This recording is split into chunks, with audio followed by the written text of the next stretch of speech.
Introduction to environment. तो देख क्या लिखा है। एक्स्ट्रा डेफिनेशन ऑफ एनवायरनमेंट क्या कहता है, जो अपने आजू बाजू का एरिया सर्कुलर है वो एनवायरनमेंट ही है। तो क्या external surroundings and condition which is directly और indirectly affects the living organism. मतलब आजू अगर सराउंडिंग बदलेगा, जैसे ठंडी ज़्यादा हो जाती है, गर्मी ज़्यादा हो जाती है, अपने लिए गर्मी ज़्यादा हो जाती है, तो मीन्स चिड़िया, अपने ह्यूमंस, कितना डिफिकल्ट हो जाता है रहना। वो कह रहे हैं environment is the sum of total क्या क्या इंक्लूड करता है, एक वाटर, एक एयर और एक लैंड। ठीक, ये तीनों इंक्लूड करता है। Interrelationship among themselves and also with the human beings, other living organisms and property। अब दो तरह के होते हैं एनवायरनमेंट, टू टाइप्स में डिवाइड किया गया है। कौन से, एक बायोटिक, एक abiotic.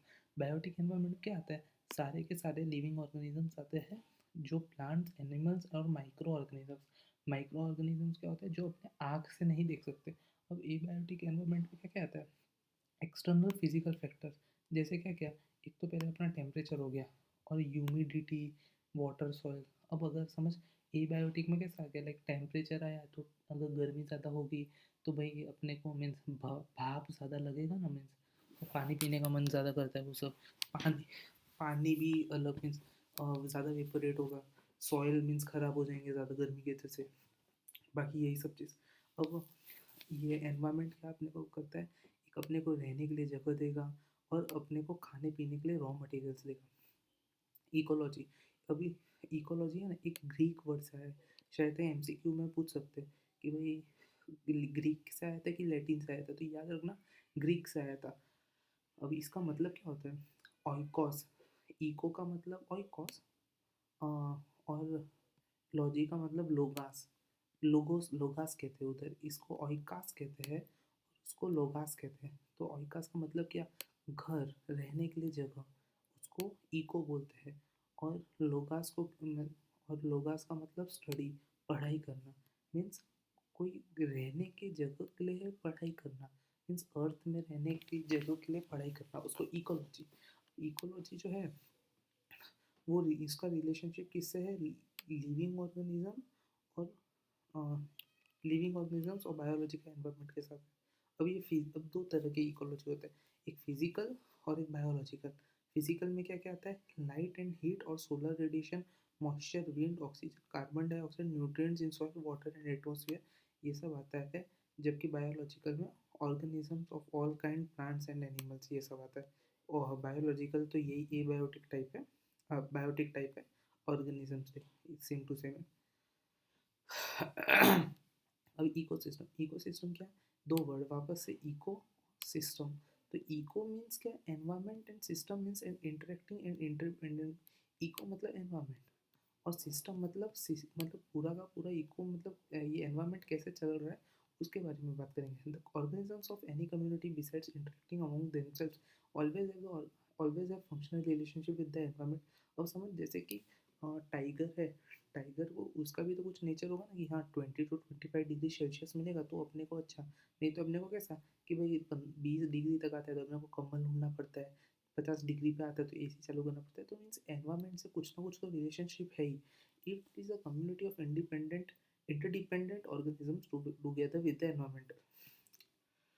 Environmental science. Environmental science is the scientific study of our environment and our place in it.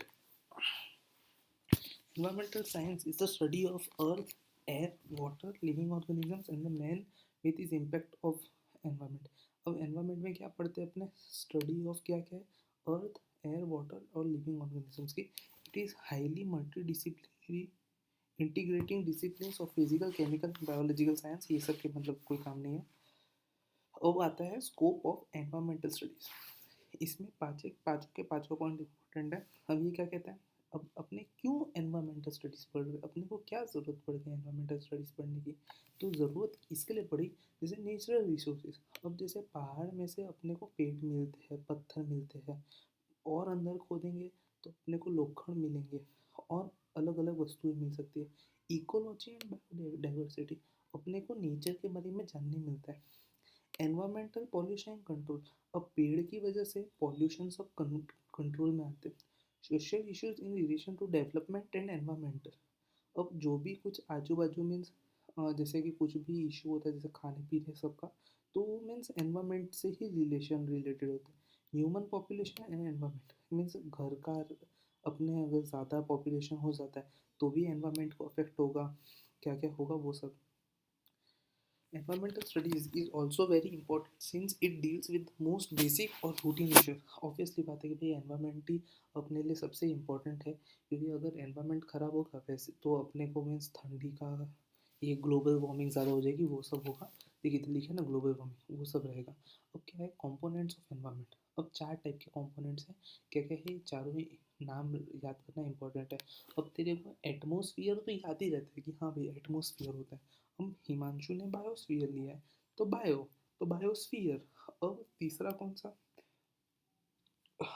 Hydro मतलब पानी बोलते हैं, लेकिन ऐसा समझ देखो याद नहीं आता कि भाई पानी को अपने हाइड्रो बोलते थे, तो ऐसा याद रख ले कि भाई एटमोसफियर में क्या पाया जाएगा, हाइड्रोजन पाया जाएगा। जैसे सबसे पहला एलिमेंट क्या है पीरियोडिक टेबल में, एच, हाइड्रोजन। तो हाइड्रोजन अपने को पाया जाएगा ऐसा, तो हाइड्रोस्फीयर। और इंजीनियरिंग में सबसे ज़्यादा लिथियम यूज़ होता है, तो लिथोस्फीयर ऐसे। अब एटमोसफियर में भी कुछ टाइप्स आते हैं, क्या टाइप्स आते हैं देखते हैं। द रीजन सराउंडिंग, जो अर्थ का सराउंडिंग होता है उसको एटमोसफियर बोलते हैं। Mixture of gases water vapour surrounding the earth, means जो मिक्सचर, जैसे हाइड्रोजन, हाइड्रोजन नियॉन, आर्गन, ये जो भी कुछ भी मतलब कुछ भी अगर गैसेस अगर मिलते हैं तो वो सब का मिक्सचर एनवायरनमेंट बनाता है। जैसे कैसे नाइट्रोजन 78% है, ऑक्सीजन 21% है, आर्गन 0.9 to 1% है, और कार्बन डाइऑक्साइड है। ये और माइनर गैसेस तो है ये सब neon, helium, methane, hydrogen, carbon monoxide, oxygen, ये सब तो है ही। लेकिन सबसे मीन्स एकदम मतलब वो ज़्यादा अपने को नाइट्रोजन मिलेगा, उसके बाद ऑक्सीजन, उसके बाद आर्गन, तो और फिर कार्बन डाइऑक्साइड है, लेकिन कार्बन डाइऑक्साइड की अपने को वैल्यू नहीं दी है। तो ये सब जिसकी वैल्यू दी है ना वो याद रखना, और माइनर केसेस है वो ठीक है, थोड़ा थोड़ा याद रहेगा चलेगा। तो concentration of carbon dioxide is increasing by about 1.5 parts per million yearly as result of deforestation and increase air pollution from automobiles and industries.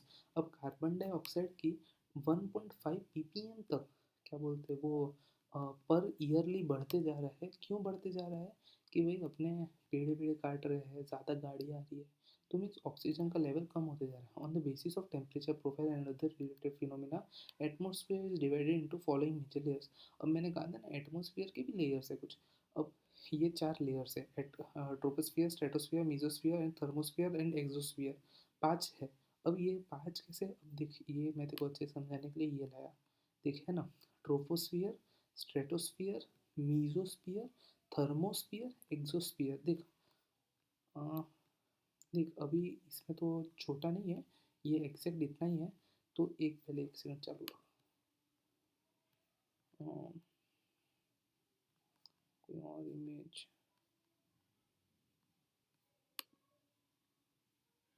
छोड़, देख मैं खाली ये छोट यही कहना चाहता हूँ। ट्रोपोस्फियर है ना, वो ट्रोपोस्फियर ये देख आधा ही है, सर मीन्स हाफ कटा हुआ इमेज है। तो देख ट्रोपोस्फियर जो है ना वो अर्थ को पूरा सर्क्यूलर कर देता है, ये पूरा अर्थ ट्रोपोस्फियर के अंदर आता है। स्ट्रेटोस्फियर देख थोड़ा सा ब्लू ब्लू है, तो वो ओजोन लेयर तक आता है। अब देख ये क्या लिखा है, फ्लाइट, बलून्स, ये सब इधर तक आते हैं। कोई कोई थोड़ा छोटा मिशंस होता है वो स्ट्रेटोस्फियर तक जाते हैं। ये मीजोस्फियर क्या करता है कि भाई जैसे कोई मीटरोइड आया, तो पता है जैसे कोई मीटरोइड आता है तो वो जल के आता है, मीन्स एकदम तेजी से आता है और जलता हुआ आता है आग की तरह। तो वो ये मीजोस्फियर मीन्स उसको जला देता है कि भाई तू रुक जा। अगर छोटे छोटे, अगर थोड़ा समझ, थोड़ा एकदम बॉल जैसा हुआ तो उसको उधर ही जला के राख कर देगा। बट कोई कोई बहुत बड़े बड़े पत्थर रहते तो वो जलाता है कि भाई छोटे पार्टिकल्स में डिवाइड हो जाए, पर वो डिवाइड नहीं हो पाता। ये थर्मोस्फियर जिसमें वेव सब आते हैं, रॉकेट रॉकेट, और ये एक्सोस्फियर जिसमें सब सैटेलाइट्स रहती है। तो ये अपना पूरा वो था। अब अपने पढ़ते, अब एक थर्मोस्फियर है और ट्रोपोस्फियर है, इसका अपने 0 to 12 किलोमीटर ये सब रेंज लिखी है, लेकिन अपने जो पीडीएफ में लिखा है वही पढ़ेंगे। अब ट्रोपोस्फियर के बारे में क्या लिखा है, the lower portion of the atmosphere which extends up to 8 kilometres at the poles and 16 kilometre at the equator. अब पोल्स और इक्वेटर क्या होता है कि लाइक समझ, अपना ये अपना अर्थ है,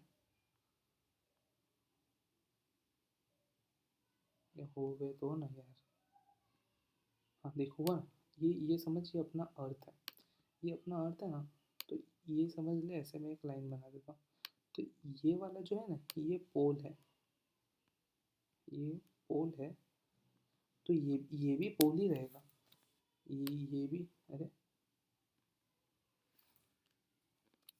ये भी पोल, अच्छा,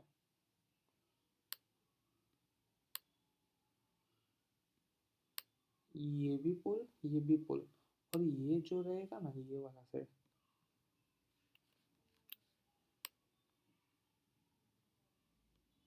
ये वाला इक्वेटर रहेगा।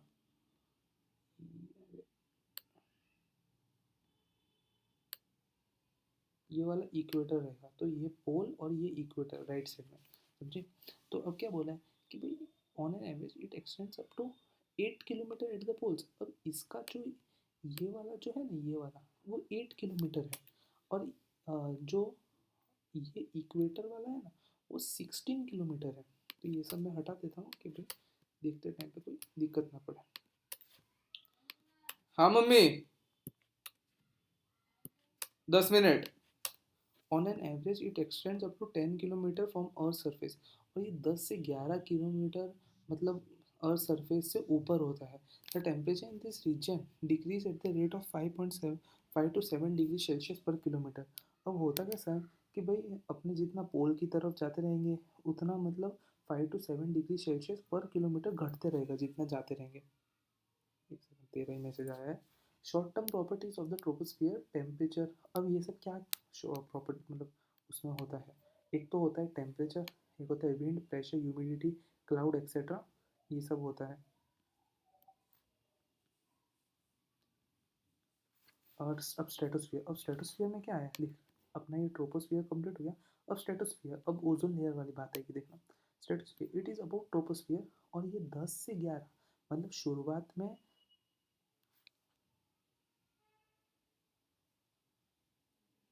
तेरा क्या मैसेज आता रहता है, कहीं बाहर जाओ न कहीं जाओ।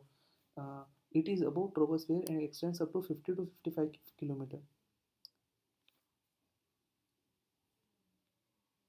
50 to 55 किलोमीटर ऐसे याद रख, पहले 0 to 10 और फिर 10 to 50 to 55, समझे। तो ये हाईलाइट करना है, ये इंपॉर्टेंट है। 10 to 11 kilometre from the earth surface, और ये 50 to 55 kilometre.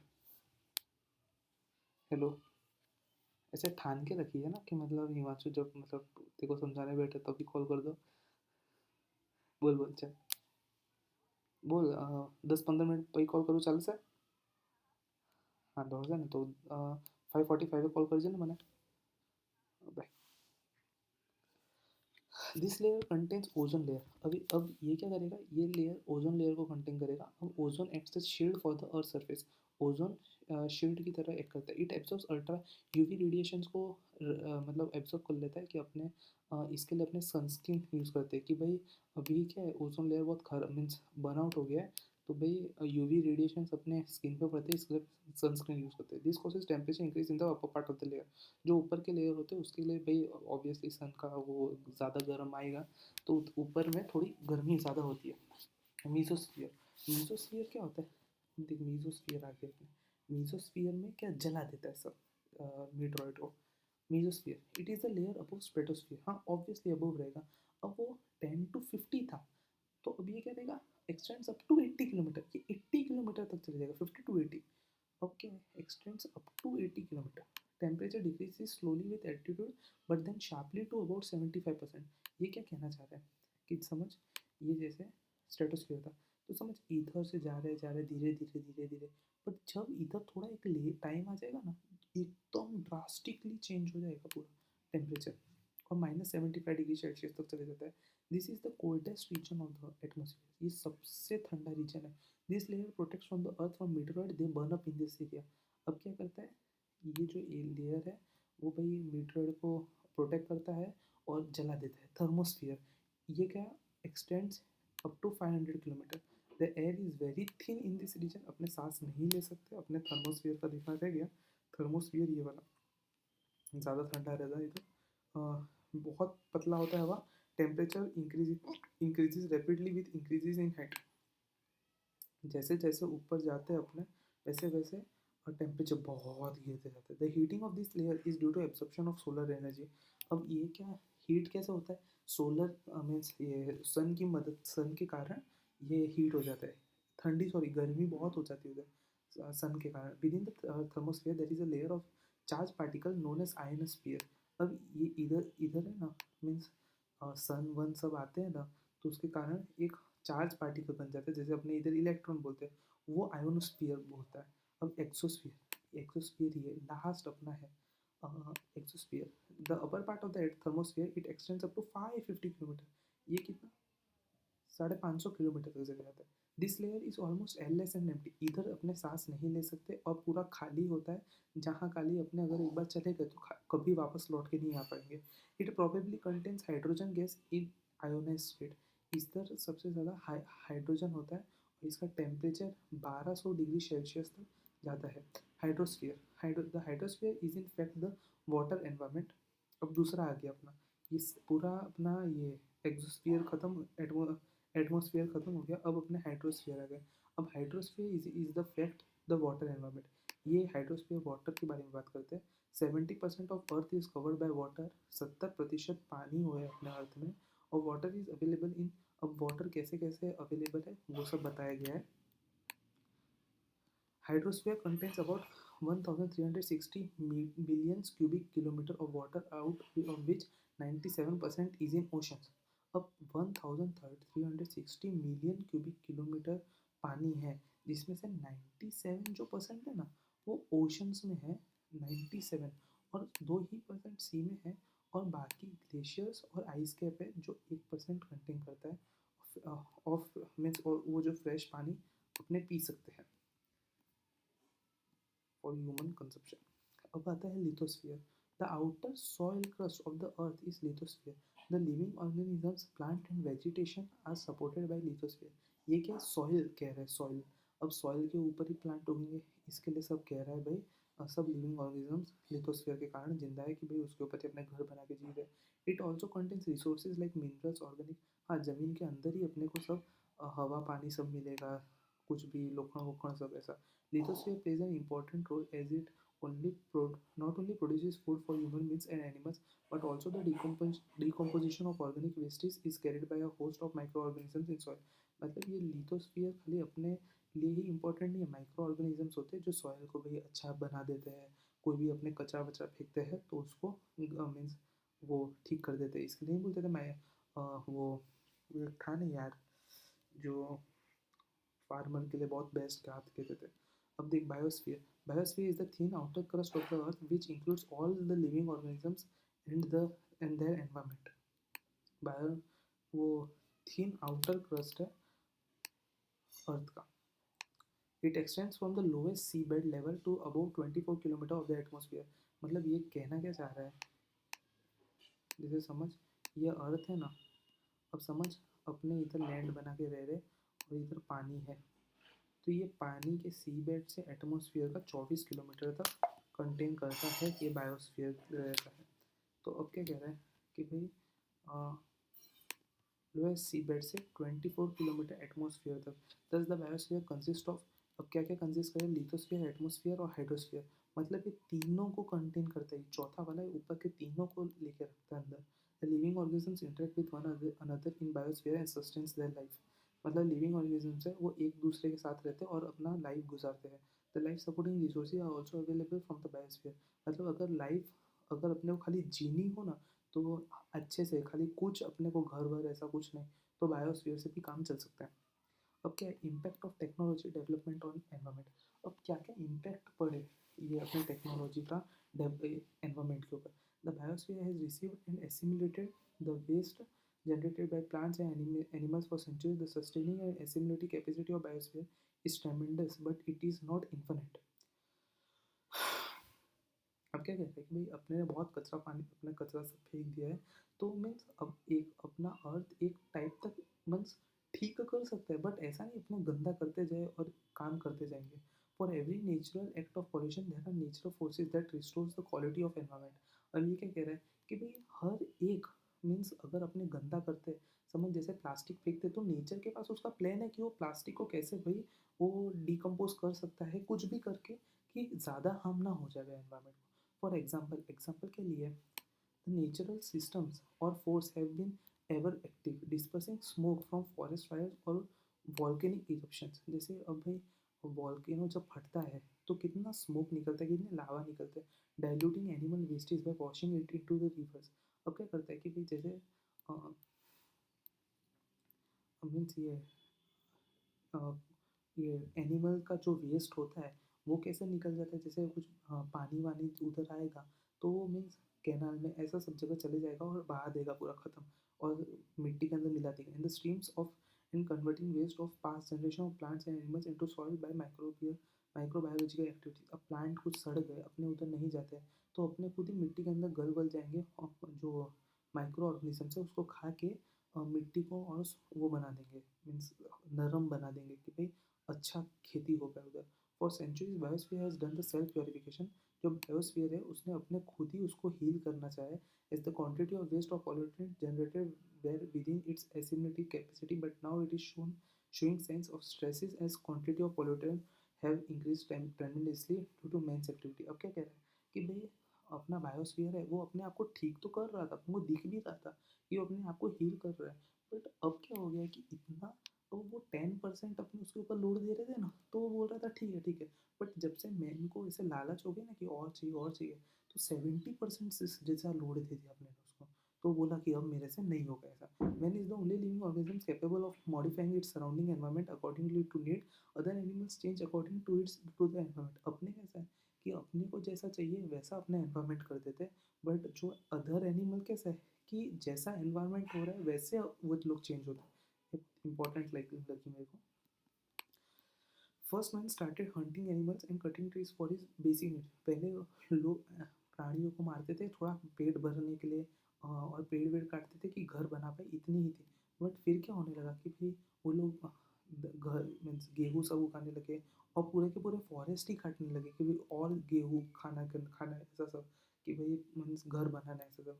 To increase its comforts, he started disturbing each and every component of environment, large-scale deforestation, increasing quantity of carbon dioxide due to burning of forest, grass, crop waste, and drenching some of the species of organisms, etc. are some of the example of early cause of pollution and disturbance in food chain of food web। अब क्या होने लगा, जैसे कि अभी तूने Aravalli hills की कहानी सुनी ही होगी, अगर नहीं सुनी तो मैं बता देता हूँ।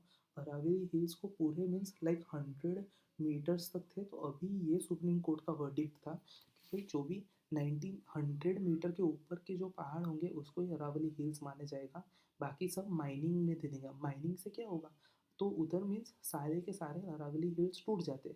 अब ये क्या है कि लालच की वजह से ये गवर्नमेंट ने बोला था। अब इससे क्या होता कि भाई अगर सारे के सारे पहाड़ टूट जाते तो जो राजस्थान राजस्थान और दिल्ली और पंजाब के बीच में कोई वॉल नहीं रहता, माउंटेन्स एज वॉल मीन्स ऐसे कर देते बीच में, लाइक कोई 100 मीटर की एक दीवार रहेगी तो वो थोड़ी ना अपने उस पार देख पाएंगे। तो राजस्थान में खाली और खाली रेती वो डेजर्ट की वजह से, तो डेजर्ट तो जो मिट्टी जो रेती जो है वो उड़ के दिल्ली और पंजाब में जाती, पूरा का पूरा मीन्स सॉइल ख़राब कर देता, प्लांट्स ख़राब कर देता, जो उधर की टेम्परेचर थी वो ख़राब कर देती। और इससे फ़ायदा क्या होता, सारी सरकार को फ़ायदा होता और बिल्डर्स को फ़ायदा होता। क्या फ़ायदा होता कि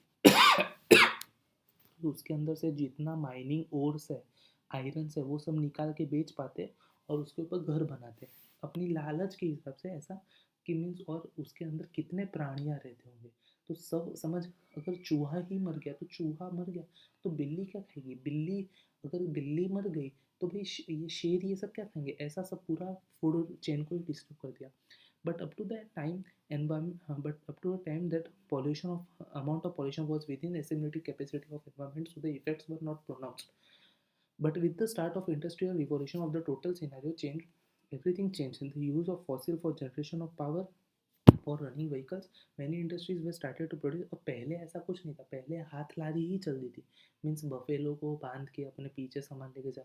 बट क्या होने लगा कि जैसे जैसे पता चला ना अच्छा ज़मीन के नीचे पेट्रोल है तो गाड़ियाँ बन गई, तो और ज़मीन को खुद के पेट्रोल तो निकालना ही पड़ेगा, तो और ऐसे सब काम हो गया। Result of this increasing pollution of all type quantity of carbon dioxide emitted increase tremendously, which has started showing effect in the form of global warming. इसके कारण क्या हो गया कि पॉल्यूशन सब खराब हो गया, कार्बन डाइऑक्साइड बढ़ गए, ग्लोबल वार्मिंग बढ़ने लगी, rivers are becoming increasingly polluted due to discharge of industrial waste and sewage. Major environmental issues arising due to human activities are global warming, acid rain, ozone depletion and population explosion. अब population बहुत सारी बढ़ गई, जो गंदा कूड़ा था वो सब नदियों में फेंका गया, नदियों में फेंका गया तो सब प्रदूषित हो गया, सब प्रदूषित हो गया तो अपने को ही दिक्कत पड़ रही है, नहीं तो ग्लोबल वार्मिंग कभी जैसी आती ही नहीं, मीन्स बारिश अच्छे से पड़ती, ठंडी अच्छे से पड़ती, गर्मी अच्छे से पड़ती, ये कहना चाह रहा है। Emission of CO2 and other gases in atmosphere from fossil fuel burning and other human activities may raise the temperature of Earth's lower atmosphere several degrees by 2050. This will disrupt food reduction degrees by two. This would disrupt food reduction and flooding of low lying coastal cities and cropland। ये क्या कह रहा है, अगर अपने वैसे ही खोदते रहे, पेट्रोल फॉसिल फ्यूल्स निकालते रहे, जैसे पेट्रोल डीजल ये सब निकालते रहे, तो बहुत ख़राब हो जाएगा। और शायद तक 2050 ईयर कहना चाह रहा है, पता नहीं क्या कहना चाह रहा है, उधर तक अपने मीन्स बहुत ख़राब हो जाएगा एनवायरनमेंट पूरा ऐसा। Chlorofluorocarbon CFC and halogens released into the lower atmosphere are drifting into the upper atmosphere and reacting with and gradually depleting ozone faster than it is been formed। अब ये क्लोरोफ्लोरोकार्बन है ना, ऐसा पूछ सकते हैं, फुल फॉर्म ऑफ CFC। तो ये CFC जो है वो अपने AC फ्रिज में पहले यूज़ हुआ जाता था, बट अब यूज़ नहीं होते क्योंकि वो ओजोन डिप्लीशन के लिए, ओजोन जो फटता है उसको डिप्लीशन बोलते हैं, तो वो फटने के कारण ये मीन्स ख़राब करता था। The thinner ozone layer will let in more ultraviolet radiation from the sun, which will cause increase in skin cancer and eye cataracts। अब जो जितना पतला ओजोन लेयर होता जाएगा उतना ओजोन अल्ट्रा यूवी रेस आती जाएगी और अपने को स्किन कैंसर, आँख की बीमारी, आँख अंधे हो गए, इम्यून सिस्टम हल्का हो गया और अपने को इन्फेक्शन होते गए वैसा। Levels of eye burning smog damaging ozone gas and acid rain in the lower atmosphere will increase and yield of some important food crops will decrease. UV radiation आते गए, आँख जलेगी, स्मॉग हो जाएगा, मीन्स दिखेगा नहीं, मतलब दूर दूर तक सब वो हो जाएगा, धुआं धुआं, और सब क्रॉप्स वो कम हो जाएंगे, कम मीन्स उगना कम हो जाएंगे। An estimated 36,500 species of plant and animals become extinct each year, mostly because of human activities। if deforestation de- if deforestation, desertification and destruction of wetlands and coral reefs continue at present rates, at least 5 lakh and perhaps 1 million species will become extinct if the in next 20 years। अब ये क्या कह रहा है कि भाई हर साल 36,500 species plants और एनिमल्स की ख़त्म हो जाते हैं, मीन्स गायब हो जाते हैं, अपने ह्यूमन के कारण। कि भाई अपने समझ एक जंगल ही काट दिया, उस जंगल में कितने सारे मीन्स वो थे, एनिमल्स थे, प्लांट्स थे, अलग अलग टाइप के, अपने को नहीं पता कौन से, तो वो सब हो जाएंगे। अब अगर ऐसा ही चलता रहा तो ये रेट बढ़ बढ़ के 5 लाख भी हो सकता है। अभी 36,500 ही है, बट 5 लाख तक हो सकता है नेक्स्ट 20 ईयर्स में। About 8.1 million square kilometer of once productive land have now become desert in the last 50 years।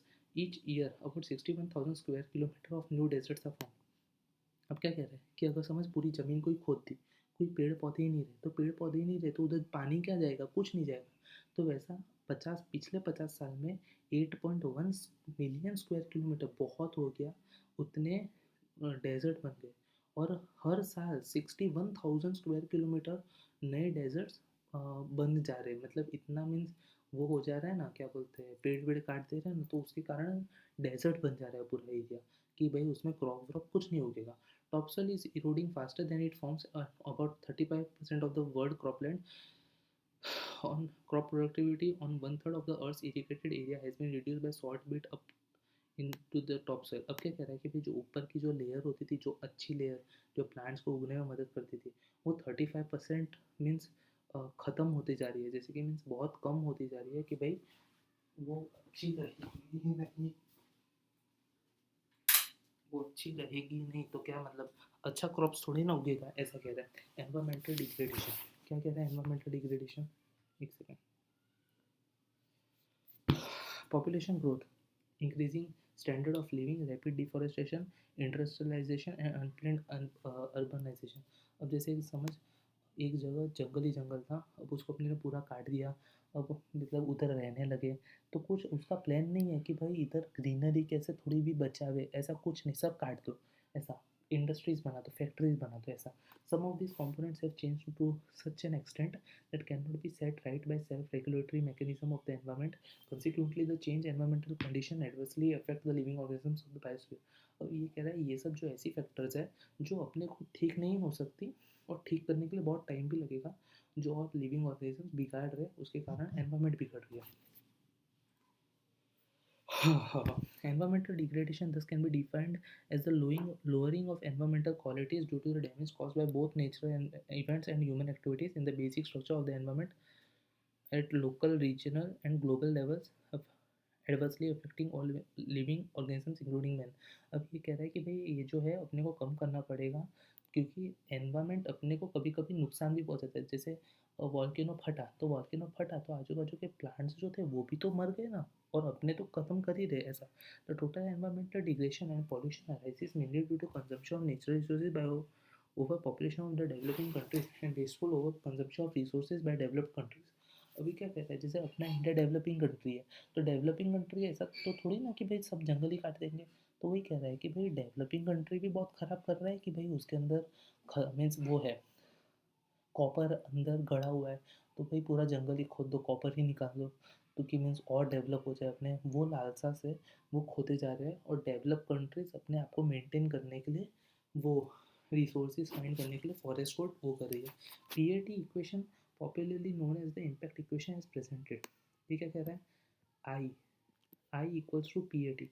P मतलब पॉपुलेशन, ए मतलब एफ्लुएंस, टी मतलब टेक्नोलॉजी। ये कुछ है अपने को काम में। Environmental degradation has lead to the destruction of the environmental stability and ecological balance. Some of the nature events that cause environmental degradation are volcanic eruption। देखिए ये सब अपने एनवायरमेंट अपने आप को ही खुद को नुकसान पहुंचाता है।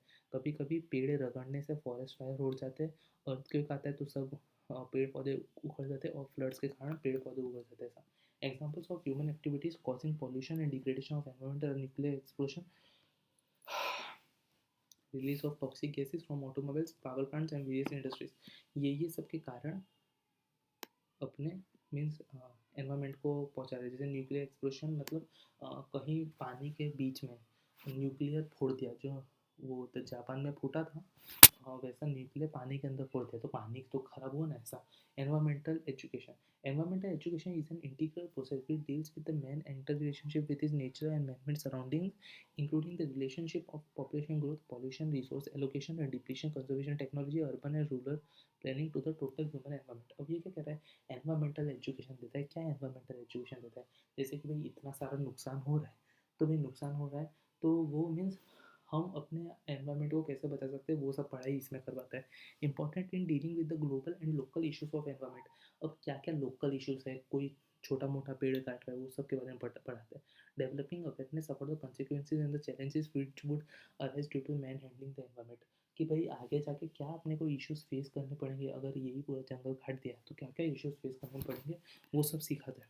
Improving the attitude towards environment and in understand the environment in a better way. क्या बोलता है कि भाई जैसे अपना होता है, हाँ भाई कट रहा है तो कटने दो ना, लेकिन वो एटीट्यूड बदलता है कि भाई नहीं कुछ होगा आगे जाके, लॉस होगा अपने को। वो भावना अपने अंदर पैदा कराता है। It teaches us the concept of sustainable development. वो कहता है कि भाई धीरे धीरे डेवलप करो, एक ही बार में डेवलप मत करने बैठो। It gives an idea about beneficial use of nature resources without damaging it much. वो कहता है कि भाई रिसोर्सेज को कैसे यूजफुल्ली अपने यूज़ कर सकते हैं, उसको वेस्ट किए बिना। It teaches us how to conserve energy and save our planet. वो बोलता है अपने एनर्जी को कैसे बचा सकते हैं और अपने देश को कैसे बचा सकते हैं, प्लैनेट को। It develop skills to identify environmental problems and the solution. वो अपने को कुछ ऐसे ऐसे अनोखे वस्तुएं बताता है कि भाई अपने कैसे आगे बचा सकते हैं। अब ये क्या है, ऑब्जेक्टिव क्या है, increase awareness of total environment. कि हाँ भाई ये भाई अपना एनवायरनमेंट खराब हो रहा है तो भाई एक सेकंड है, तेरा मैसेज आया।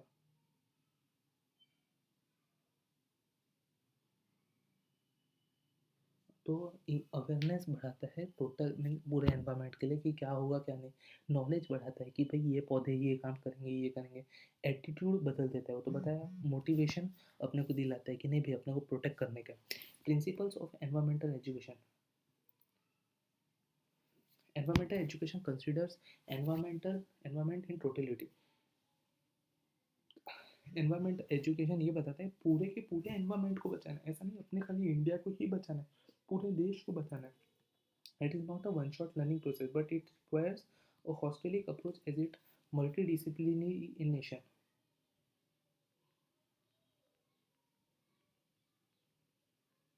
ये कह रहा है कि भाई ये एक ही बार में नहीं सीख जाओगे, ये धीरे धीरे करके सीखोगे।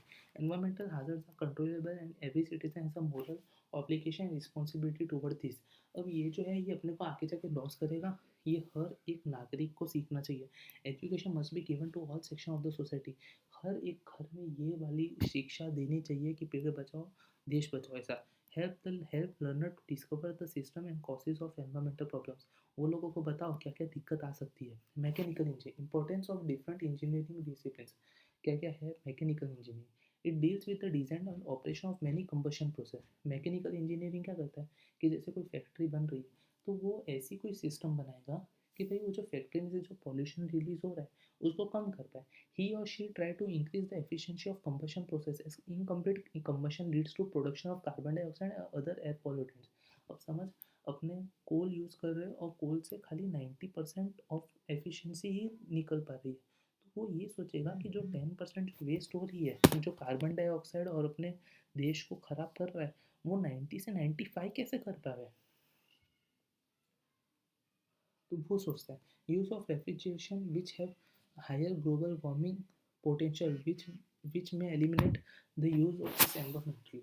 अब ये कैसा है कि भाई CFC से नॉर्मल गैस पे लाया कि अपना एनवायरमेंट ना खराब हो पाए, वो सब करते हैं। अब सिविल इंजीनियरिंग क्या करते हैं, demolition and construction waste are produce in large quantity in various works related to civil engineering. अब समझ, एक फ्लैट को तोड़ के नया फ्लैट बनाना है तो मतलब कितना सारा वो अपने को वो लगता है, मतलब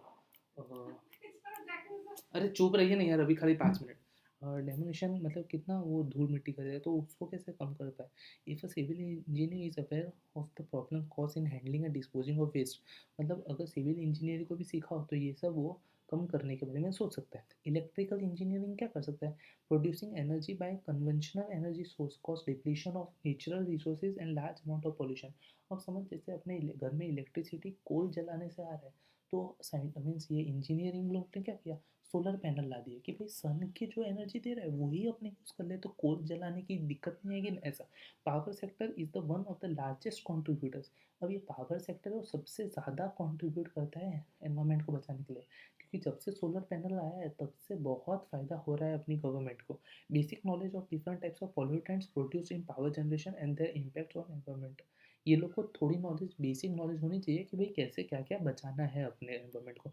अब कंप्यूटर और IT इंजीनियर क्या करते हैं, it includes e waste it resources and impacts on the environment. ये लोग ई वेस्ट, अब मामले ई वेस्ट क्या, जैसे मेरे को तो लगता है ई वेस्ट में कोई कंप्यूटर के पार्ट्स आ गए ये सब कम मतलब वेस्ट हो, ऐसा सब कुछ होगा। Computer engineers with a sound knowledge of environmental science would try to develop technology which can use to upgrade existing computer and IT gadgets easily, thereby reducing need of replacing the existing one। ये क्यों कहना चाह रहा है कि भाई जैसे कोई लैपटॉप है वो पुराना हो गया तो ऐसा नहीं कि उसको फेंक देना पड़े, उसके अंदर से जितनी ज़्यादा से ज़्यादा अपने यूज़ कर पाए पार्ट्स वो करे, उसको फेंकना ना पड़े, उसको रिप्लेस करना पड़े, उसको रिपेयर करना हो, तो अपने प्लास्टिक वेस्ट कम होगा और अपने नेचर कम अफेक्ट होगा। यही पूरा था 8 पेज का अपना पूरा ख़त्म एनवायरनमेंट वाला।